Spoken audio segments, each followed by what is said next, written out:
Fala galera! Eu sou o professor Jejeca e nesse vídeo vou resolver 6 questões da prova de matemática do Enem 2020 do caderno amarelo. Vamos à primeira questão.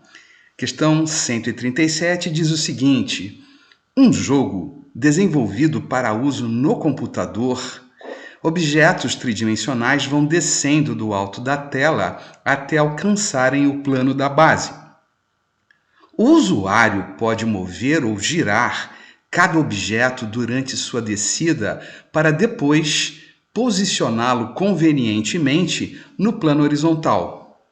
Um desses objetos é formado pela justaposição de 4 cubos idênticos, formando assim um sólido rígido, como ilustrado na figura.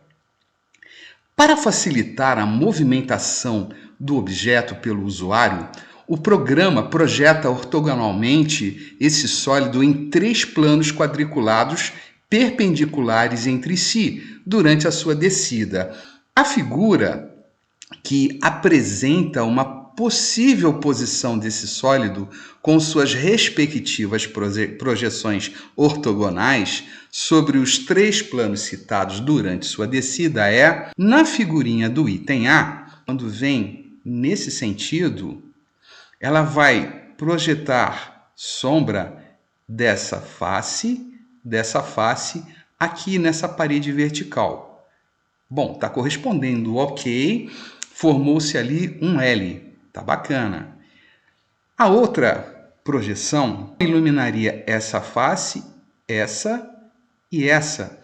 Essas 3 faces vão projetar também esse Lzinho aqui na parede vertical. Lá de cima, nós podemos fazer assim, olha. Nós teremos o feixe luminoso, eu vou destacar aqui as superfícies em verdinho, tá? Nossa, ficou azul. Tá verde. E nós teremos aqui também um L. Moçada, beleza, acho que deu para representar mais ou menos o que a gente queria. No entanto, é necessário que se tome um certo cuidado. Aparentemente está perfeita, muita gente deve ter errado essa questão porque não observou o seguinte: existe uma delimitação, né? Ou seja, nós precisamos observar que essa linha, né? Essa poligonal, tá? Que sai da horizontal e vai até a vertical, nós temos aqui uma região que está fora dos limites da sombra horizontal, não está compatível. Por exemplo, aqui nessa face vertical com essa horizontal, está compatível, né? Se você olhar o lado de dentro aqui também, nessa outra limitação aqui vertical e nessa horizontal, estão dentro do padrão. Porém, essa partezinha aqui fura tudo. Então, a opção A é falsa. Vamos analisar a opção B, tá? Então, vamos fazer o seguinte, eu vou trocar aqui para um verdinho, para um amarelinho, tá? Legal. Então, vamos fazer o seguinte agora.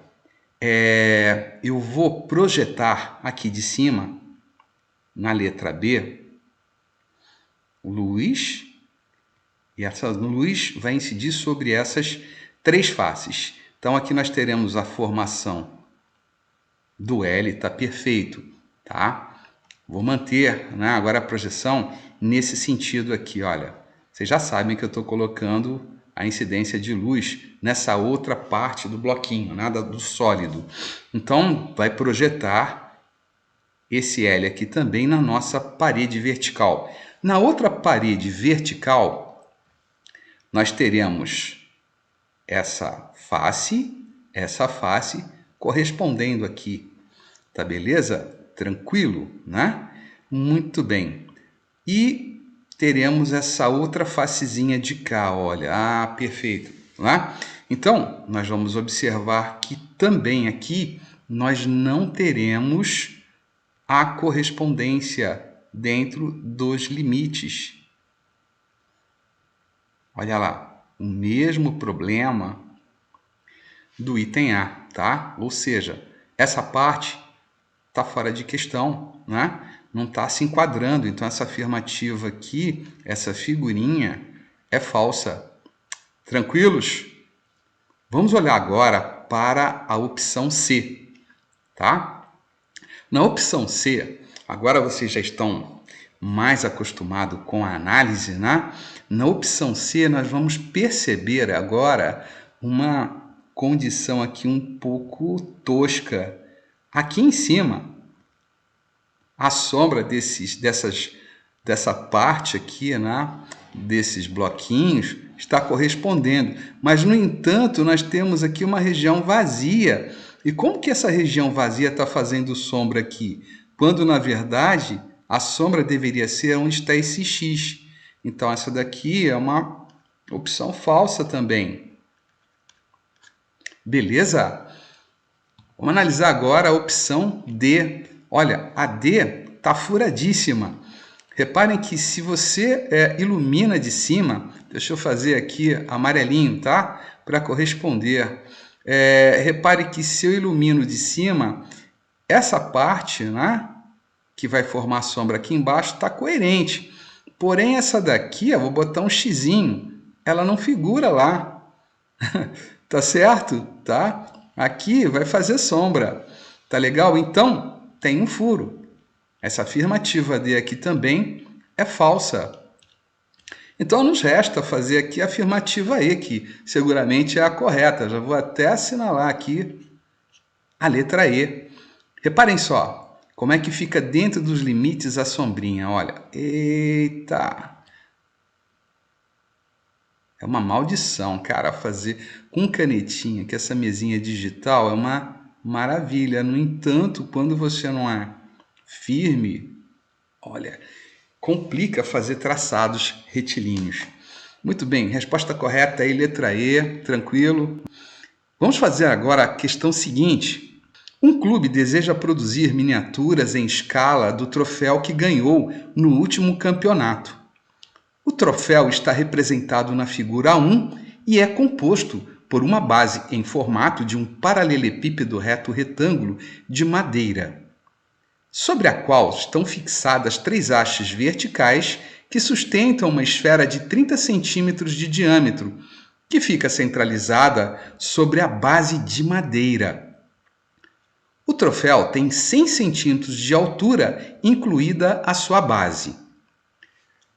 A miniatura desse troféu deverá ser instalada no interior de uma caixa de vidro em formato de paralelepípedo reto retângulo, cujas dimensões internas de sua base são indicadas na figura 2, de modo... Eita! Vamos alinhar isso aqui. Joia, ficou legal. Me perdi na figura 2. De modo que a base do troféu seja colocada na base da caixa e distante das paredes laterais da caixa de vidro em pelo menos 1 centímetro, tá? Então, nas laterais deve ter um espaçamento de pelo menos 1 centímetro. Deixa eu destacar isso aqui.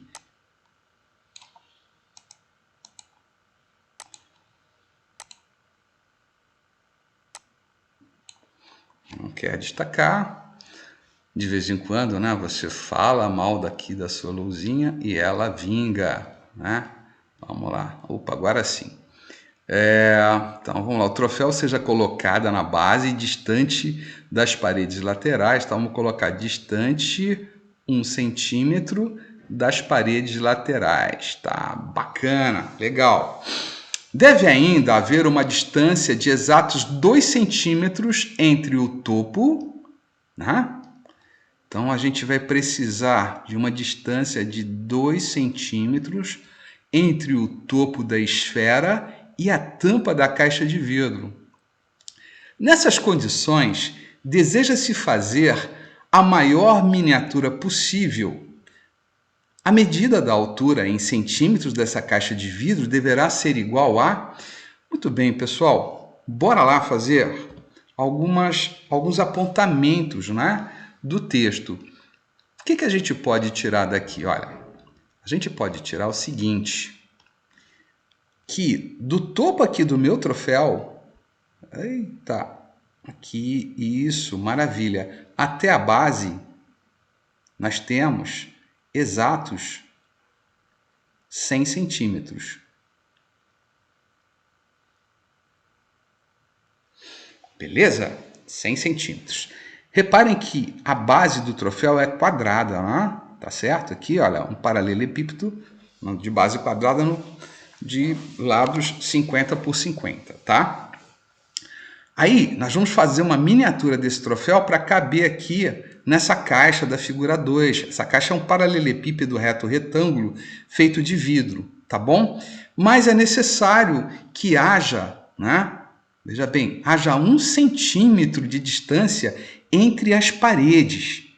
Então, para a gente poder garantir essa distância de 1 centímetro, né, eu vou garantir aqui na base, no lado de menor valor, né? Tá certo? Ou seja, para esse lado aqui de 8 centímetros. Então, eu darei um desconto aqui de 1 centímetro e 1 centímetro. Tá bacana? Legal? Tudo bem? Então, nós teremos, de uma forma bem mais tranquila, a base do nosso troféu miniatura aqui dentro, olha. Então, a nossa base ficará localizado aqui. Como eu descontei 1 centímetro de cá e 1 centímetro de cá, na verdade aqui eu terei 6 centímetros. Como a base do troféu é quadrado, aqui também eu terei 6 centímetros. Bacana, né? Então, nós temos uma réplica que vai se encaixar perfeitamente, né, dentro dos padrões exigidos, tá bom? Legal. Agora, qual deve ser a altura? A tampa e o topo do troféu devem ter uma distância de 2 centímetros. Então, eu vou destacar aqui uma altura X para o nosso troféu em miniatura. Tá legal? Beleza? E o que ele está querendo saber, na verdade, é essa altura Hzinho, tá? Essa altura Hzinho nós descobriremos. Muito bem, como é que nós faremos isso, moçada? Na verdade, nós podemos fazer uma proporção, tá? Ou seja, a altura da miniatura, xzinho, está para a altura do troféu, 100. Assim como o lado da base da miniatura, 6 centímetros, está para o lado da base real, né, do troféu, ou seja, 50 centímetros. Se eu simplificar 100 por 50, vai sobrar 2. E esse 2 eu passo para o lado de lá fazendo a conta. 2 vezes 6 me dará 12 centímetros. Muito cuidado, hein? Essa daqui é a nossa altura X. Ele está querendo a altura H. A nossa altura H, nós deveremos acrescentar 2 centímetros a esses 12 centímetros, tá bom? Então, 12 mais 2 faz um total de 14 centímetros. Daí, moçada, a resposta correta é a letra B de Boston. Uma casa de 2 andares está sendo projetada. É necessário construir no projeto a construção de uma escada para acesso ao segundo andar. Para o cálculo das dimensões dos degraus, utilizam-se as regras. O módulo de 2H mais B menos 63,5 menor ou igual a 1,5. E essa altura H está condicionada ao intervalo 16 menor ou igual a H menor ou igual a 19, nas quais H é a altura do degrau, denominada espelho, e B é a profundidade da pisada, como mostra a figura. Por conveniência, escolheu-se a altura do degrau como sendo H igual a 16. Então, a altura aqui valerá 16 centímetros. Tá legal? Então, aqui, olha, os dados. H é igual a 16 centímetros. Está aqui, né, a unidade. Nesse caso, o mais amplo intervalo numérico Então, o mais amplo intervalo numérico, isso é importante, olha. Ao qual a profundidade da pisada B deve pertencer para que as regras sejam satisfeitas é... Muito bem, botar a mão na massa agora, né, galera? A expressão que o problema nos passa é que o módulo de 2H mais B menos 63,5 é menor ou igual a 1,5. Tá, bacana. Eu vou substituir o valor dado, né, aqui em H, tá certo? Esse Hzinho aqui, ele vale quanto? 16. Tá aqui no texto, olha, informação do texto. 16 vezes 2 dá 32, mais B menos 63,5 é menor ou igual a 1,5. Muito bem, moçada. Fazendo a simplificação aqui, 63,5 com 32, né? A gente vai subtrair, né? Dar o sinal do maior, regrinha básica de matemática, né? Nós ficamos com B, né? Vai ficar aí B menos 31,5, isso, 31,5 em módulo, né? Menor ou igual a 1,5. Muito bem. Reparem o seguinte, nós chegamos num ponto aqui onde você precisaria recordar um pouquinho de propriedade de função, de inequação modular, tá? Essa inequação que está destacada em azul ali, ela é do tipo módulo de x menor ou igual a A. Ora, se você aplicar a propriedade de inequação, você deve abrir, né, essa inequação da seguinte forma. Ela deve ser escrita como sendo menos A menor ou igual a x, tá certo? Menor ou igual a mais A. Beleza? Maravilha? Então, nós temos aqui uma propriedade que é importante, uma propriedade de função modular, de inequação modular. Nossa, eu estava montando aula de função modular, com ela na cabeça. Muito bem, então nós vamos aplicar essa propriedade. O A aqui corresponde a 1,5, então eu posso escrever menos 1,5 menor ou igual a B menos 31,5 menor ou igual a 1,5. E nós temos aqui uma inequação, né, que é chamada inequação simultânea, tá? Beleza? Como é que a gente faz isso? Resolve de uma vez, né, dos dois lados. Então, se eu pegar aqui esse 31,5, olha, eu vou passá-lo lá para o outro lado, vai trocar de sinal. Passo para o outro lado também, haverá troca de sinal. Vamos fazer isso devagarinho. Para quem não está habituado, fica assim, olha, menos 1,5 mais 31,5 menor ou igual a B, que é menor ou igual a 1,5 mais 31,5. Bora passar aqui para cima, galera. Fazendo as contas aqui, olha, nessa primeira parte aqui da minha inequação, é claro, né, vai ficar quanto ali? 30 menor ou igual a B, que é menor ou igual, fazendo a continha aqui também agora, olha, 1,5 mais 31,5 vai me dar 33 para quem tem língua presa. Beleza? Então, a resposta, né, correta está aqui, bicho, olha. Então, tem esse intervalo ali? Tem. Tá, beleza. Então, vai ser letra C de Chicago. Nessa questãozinha aqui diz o seguinte: muitos modelos atuais de veículos possuem computador de bordo. Os computadores formam em uma tela diversas variações de grandezas associadas ao desempenho do carro, dentre elas o consumo médio de combustível. Um veículo de um determinado modelo pode vir munido de um dos dois tipos de computadores de bordo. O tipo A informa a quantidade X de litros ou X de litro de combustível gasto para percorrer 100 quilômetros, tá? O tipo B informa a quantidade de quilômetros e o tipo de veículo é capaz de percorrer com 1 litro de combustível. Um veículo utiliza o computador tipo A e, ao final de uma viagem, o condutor viu apresentada na tela a informação X sobre 100. Então, vamos colocar aqui o tipo A.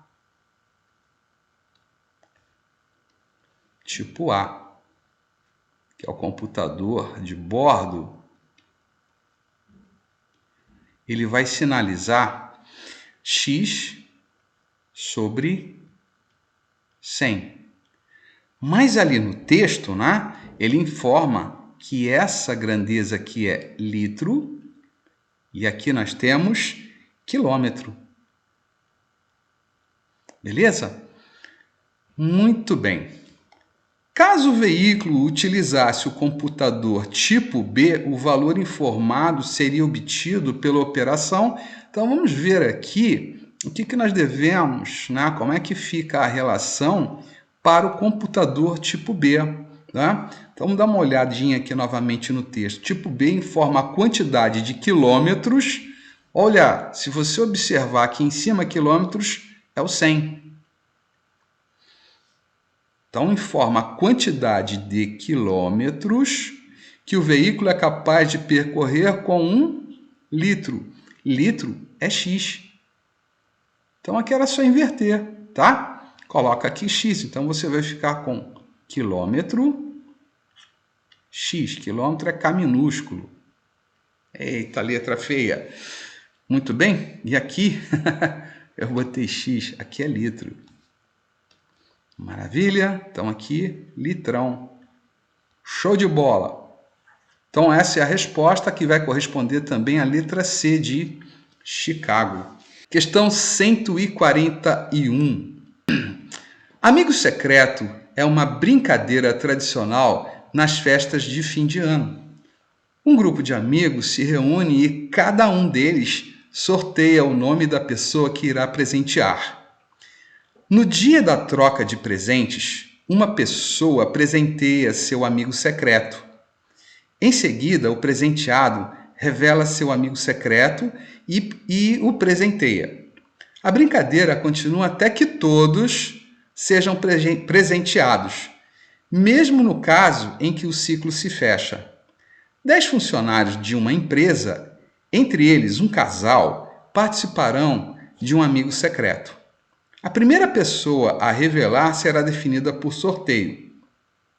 Qual a probabilidade de que a primeira pessoa a revelar o seu amigo secreto e a última presenteada seja as duas pessoas do casal, né?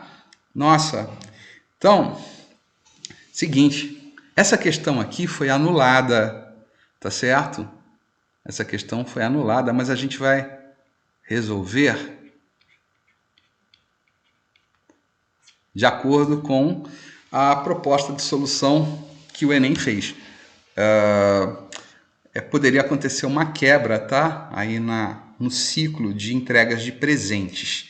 E essa quebra do ciclo da entrega de presentes poderia, aliás, complicaria muito a questão, tá? Então, por isso o Enem tomou a providência de anular essa questão. Mas vamos colocar os funcionários dispostos aqui. Ó. Eu tenho um funcionário A, vamos botar 10 funcionários. A, B, C, D, E, F, G, H, I, J. Tem 10? 1, 2, 3, 4, 5, 6, 7, 8, 9, 10. Tá, bacana. Então, vamos fazer assim. O funcionário A e funcionário J, né? Suponha que esses dois funcionários aqui, né, quer dizer, a proposta é que a primeira pessoa, qual é a probabilidade da primeira pessoa a revelar seu amigo secreto e a última, a primeira pessoa a revelar e a última pessoa presenteada seja do casal, né? Ou seja, eu vou casar aí o A ou A com J. J de Jejeca.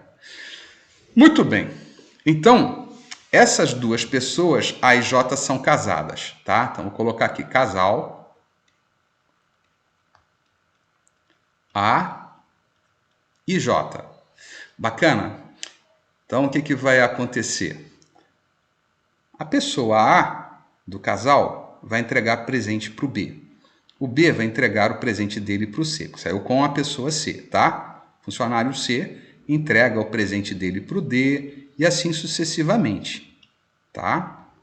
Então, vai acontecer essa troca mútua de presente. E, teoricamente, o ciclo fecharia, né? Bonitinho ali no J, tá bom? Era essa daí, a princípio, a ideia, tá? Então, a gente precisa calcular o que? A probabilidade, né? Ora, como é que a gente calcula a probabilidade? Qual é a fórmula da probabilidade? Então, a gente tem lá P é igual ao número de casos favoráveis, né? Então, a gente chama, vamos botar aqui, olha, é tudo que eu quero, é o que eu quero, dividido por tudo que eu tenho, tá beleza? Então, de uma maneira que, com menos matematiquez, né?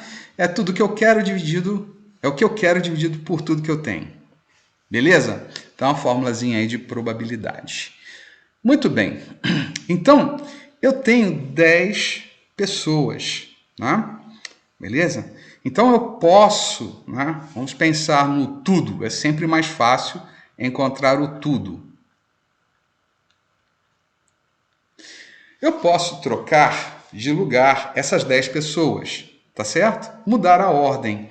E quando eu mudo a ordem entre todos os elementos, eu tenho um caso de permutação. Então, eu posso fazer aqui uma permutação de 10, tá? Permutação de 10 vai me dar, na permutação simples, 10 fatorial. Bom, até acho que sem problema. Aí, eu vou para o caso favorável, né? Os casos favoráveis, é o que eu quero. Bem, o que eu quero? Eu quero que o A seja o primeiro, que no caso seria a esposa, e o J seja o último, no caso o marido, beleza? Mas isso daí poderia inverter, poderia ser, no caso, o marido ser o A e a esposa ser o J. Então, você pode, né? Presta atenção, né? Olha só, você pode ter A, tá certo? J, ou J, A. Isso aqui seriam o quê? Duas situações. O que eu quero dizer é que aqui poderia ser o J e aqui poderia ser o A. Bacana? Então, o que eu quero vai estar também condicionado a essa situação. Aí, se nós contarmos, por exemplo, aqui dentro, olha, entre os extremos, eu tenho 8 possibilidades de trocas. Então, eu tenho permutação de 8 ali. Permutação simples de 8 elementos. Mas, devido a essa situação aqui, faltou... Devido a essa situação que eu posso ter duas posições, eu devo multiplicar por 2 essa minha permutação de 8. Então, eu teria um número assim, olha, 2 vezes permutação de 8. Tá bom? Bacana?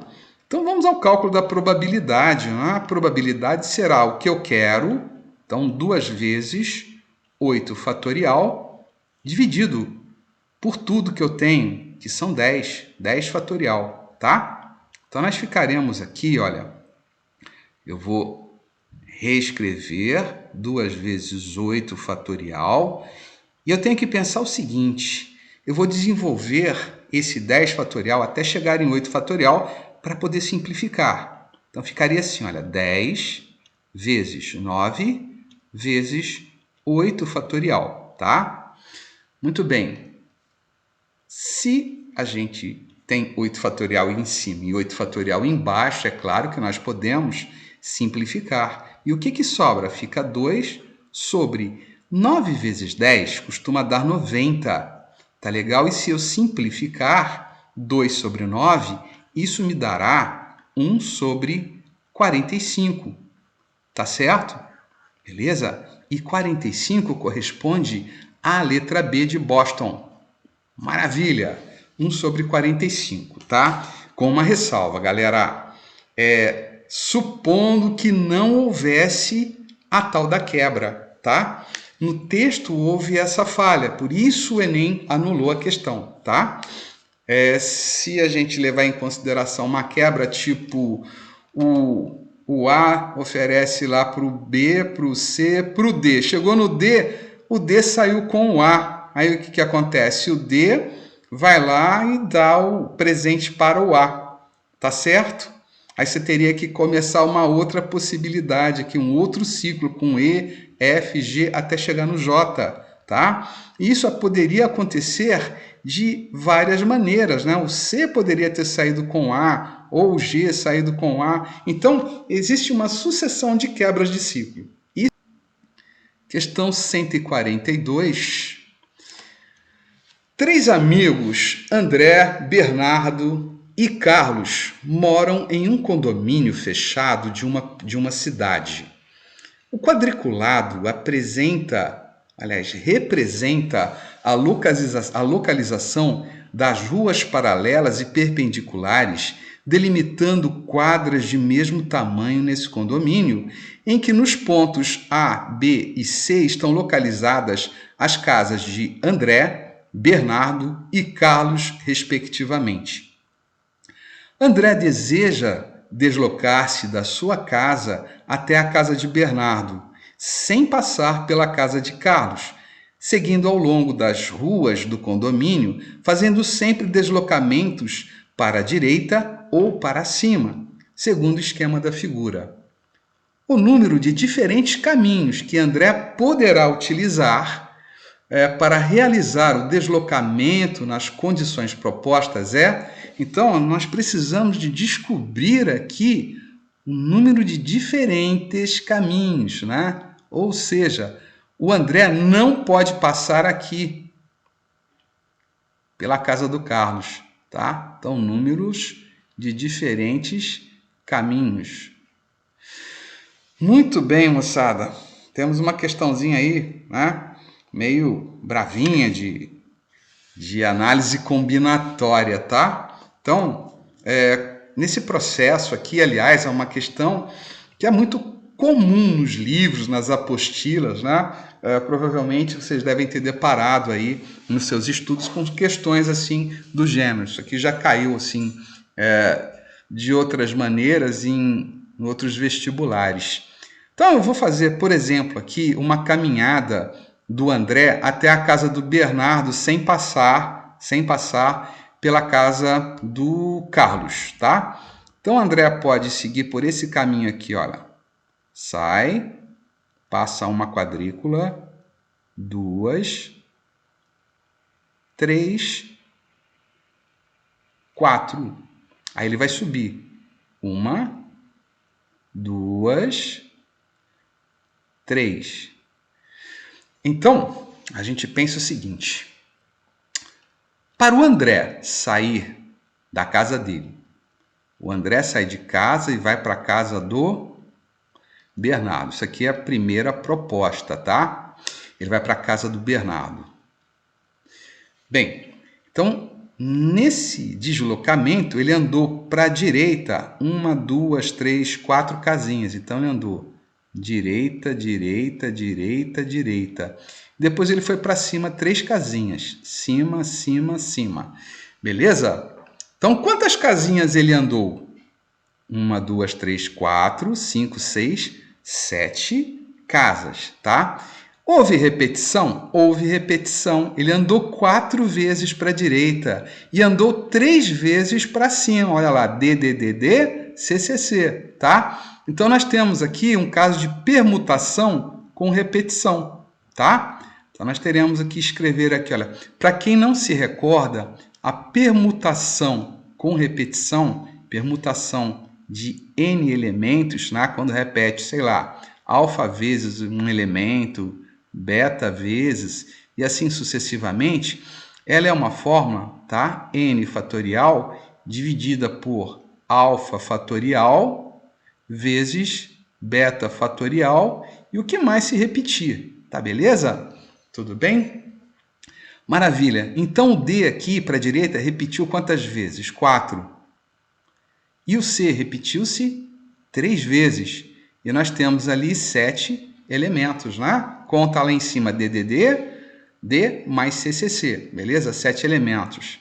Isso aqui nos dá a seguinte formulinha. 7 fatorial sobre 4 fatorial, 3 fatorial. Beleza? Bem assim, tá? A segunda parte, aliás, vou desenvolver isso aqui, tá? Vamos dar já um resultado, um valor numérico para isso. Eu vou desenvolver o 7 fatorial até o maior fatorial que tem embaixo, que é o 4 fatorial. Então, nós ficamos aqui com 7 vezes 6 vezes 5 vezes 4 fatorial. Paro aqui em 4 fatorial. Dividido, embaixo eu tenho 4 fatorial.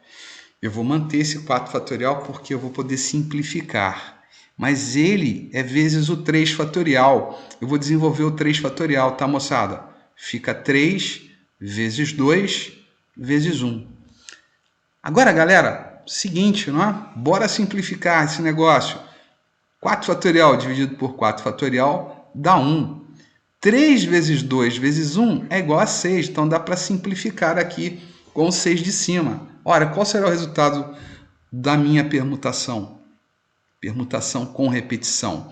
Sobrou o quê? 7 e o 5. 7 vezes 5 dá 35, tá bom? Então, eu tenho aqui um resultado dizendo, né, de quantos modos eu posso sair da casa do André e chegar na casa do Bernardo. Ah, mas só poderia fazer esse caminho amarelo? Não. Ele poderia passar, sei lá, subir aqui, olha. Deixa eu fazer numa outra cor. Ele poderia subir aqui, olha. 1, 2, 3, tá vendo? Aí vai para a direita. 1, 2, 3, 4. Tá certo? Vai repetir lá à direita 4 vezes e para cima 3 vezes. Tá ok? Então, maravilha. Vamos apagar aqui para não ficar poluindo muito a nossa figurinha. Beleza, moçada. Aí eu venho para a parte 2. Ele não pode passar pela casa do André, né? E quantos caminhos não passam pela casa do André? Não, pela casa do Carlos. Quantos caminhos não passam pela casa do Carlos? Eu não sei, tá? Então, fica mais fácil, né? A gente descobrir como fazer isso, né? Para descobrir, eu vou tirar daqueles 35 o que eu não quero, tá legal? Então, vamos fazer o seguinte. Eu vou propor um outro trajeto, tá? Eu vou propor que o André, ele vai passar pela casa do Carlos.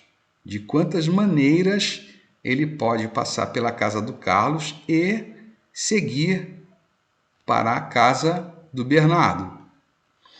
Então, esse probleminha é bem delicadinho, né, moçada? Então, olha só. Eu vou traçar aqui em azulzinho, tá? Digamos que eu faça esse trajeto aqui, olha. Ele vai passar, presta atenção, ele vai passar ali pela casa do Carlos, tá bom? Olha. Aí daqui ele vai e sobe de novo e vem para cá. Pronto, chegou na casa do Bernardo, passando pela casa do Carlos. E o que aconteceu? Né? Quantas vezes, né? Vamos seguir o trajeto aqui. Ele foi para cima, se você contar as flechinhas, 1, 2, 3. 3 vezes ele foi para cima, tá certo? E quantas vezes ele foi para a direita? 1, 2, 3, 4 vezes ele foi para a direita, tá certo? Mas espera aí, eu quero ver quantas vezes ele foi para cima e para a direita, saindo da casa dele, André, e indo até a casa do Carlos. Então vamos fazer o trajeto aqui. Para sair do A e chegar até no C, casa do Carlos, ele vai andar 1, 2, 3, 4 flechinhas, tá bom? Sendo que 2 são para cima e 2 são para a direita. Então vou colocar aqui direita, direita, cima, cima. Tá joia? Então, nós temos uma permutação com repetição de 4, beleza? Com repetição de 2 vezes para a direita e 2 vezes para cima. Tá legal? Então, ele vai até a casa do Carlos e... Olha só. E dá a ideia de multiplicação, tá certo? Tudo bem? Então, aqui a gente vai ter que tomar esse cuidado. Está parecendo um E elevado a N aqui. Eu vou deixar sem aspas, tá? E aí o seguinte, da casa do Carlos até a casa do Bernardo, quanto foi que ele andou? Ele andou 1, 2, 3 flechinhas. Bacana? Agora, foi uma flechinha para cima e 2 para a direita. Então, foi aqui, olha, direita, direita e cima, tá? Então, teve repetição? Teve. Repetiu-se 2 vezes para a direita. Então, nós teremos permutação de 3 e com a repetição de 2 elementos. Tá bom? Ora, como é que eu vou escrever isso daqui matematicamente?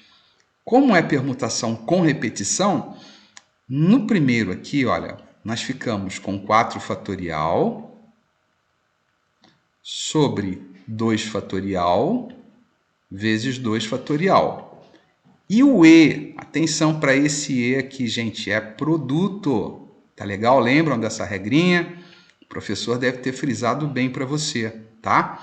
Então, aqui você tem 3 fatorial, 2 fatorial. Ah, GGK, e o Czinho lá, não tem que colocar? Não, é 1. 1 fatorial dá 1, um elemento neutro na multiplicação. Tá bacana? Então, vamos embora simplificar isso daqui, moçada. Fazendo a simplificação, nós ficamos aqui, olha, com a primeira fração 4 vezes 3 vezes 2 fatorial e eu paro em 2 fatorial.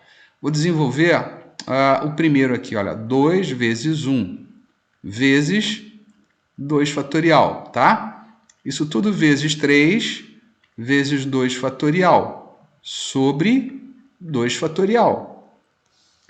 Muito bem, eu posso simplificar agora, galera, 2 fatorial com 2 fatorial, 2 fatorial com 2 fatorial, e aqui, esse 2 vezes 1, que dá 2, eu venho e divido 4, vai me sobrar 2, tá? Bora, fazendo as contas, nós teremos um resultado aqui que será 2 vezes 3, 6, tá? Vai ficar assim, 2 vezes 3 vezes 3, que dá quanto? Isso aqui vai dar 18. Beleza? Então, o número de vezes... Aqui tem 3. O número de vezes em que vai ser possível, né, caminhos diferentes, o número de caminhos diferentes, vamos chamar de N, será 35 menos 18. Eu não conseguiria fazer o cálculo direto disso, tá bom? Resultado, 17. 17 corresponde à letra C. C de Chicago, tá? Muito bem, questão perigosa, né? Tinha lá, gente, olha, o 35 na letra D. De repente o cara vai fazer, né? Chega meio afoito, resolve, 35. Tá, bacana. Vou lá e, calma. Leva maior ferro, cara. Vai dançar, tá? Galera, super abraço, até uma próxima aula, resolvendo aí mais algumas questões do Enem 2020, prova amarela. Isso, tá bom?